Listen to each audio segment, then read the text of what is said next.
দর্শক, চামড়ার বাজার পরিস্থিতি জানতে আমরা একটু সরাসরি যেতে চাই নাটোরের চক বৈদ্যনাথ থেকে।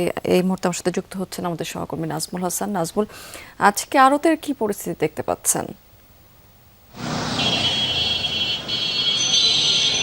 স্মৃতি, আসলে গতকাল ছিল ঈদের পরে এখানে প্রথম হাট। এই প্রথম হাটই কিন্তু জমজমাট হয়ে উঠেছিল। আজকেও কিন্তু হাটে এসে আমরা যে বিষয়টা দেখছি যে ব্যবসায়ী এবং আড়তদার এবং ট্যানারি মালিকও তাদের প্রতিনিধিদের আনাগোনায় মুখরিত হয়ে উঠেছে। আমরা ময়মনসিংহের সংবাদ যেমন শুনছিলাম যে চামড়া বাজারে মন্দাভাব বিরাজ করছে, তেমন অবস্থা কিন্তু নাটোরে নেই। নাটোরের ব্যবসায়ীরা বলছেন যে ঈদের দিন থেকেই তারা ভালো বেচা কেনা করতে পারছেন। এখন কিন্তু নাটোরের 30 থেকে 35টি জেলার লবণজাত চামড়াগুলো এসেছে এবং এই লবণজাত চামড়াগুলো বিভিন্ন যানবাহনে আসার পরে গুদামজাত করে রাখা হচ্ছে। ইতিমধ্যে ট্যানারি মালিক ও তাদের প্রতিনিধিদের আনাগোনা আমরা দেখতে পাচ্ছি এবং এখানকার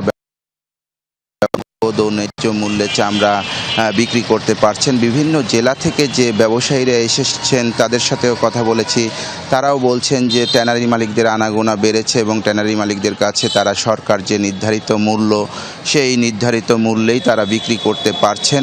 অপরদিকে ট্যানারি মালিকদের প্রতিনিধিদের সাথে কথা বলেছি, তিনি বলেছেন যে বাংলাদেশ ক্ষুদ্র ও কুটির শিল্প কর্পোরেশন যে নিয়ম বেঁধে দিয়েছিল যে ঈদের 7 দিনের মধ্যে চামড়া প্রবেশ করতে পারবে না, সেই সময়সীমা অতিক্রম করার পর তারা এখান থেকে চামড়া কিনে ট্রাক ভরে আসলে ঢাকায় নিয়ে যাচ্ছেন এবং তারাও বলেছেন যে এখানকার চামড়ার গুণগত মান অনেকটাই ভালো। আপনি দেখতেই পাচ্ছেন যে ছোট ছোট যানবাহন থেকে শুরু করে ট্রাক যোগে চামড়া আসছে, এই চামড়া আবার ট্রাক ভরে ঢাকার দিকে চলে যাচ্ছে।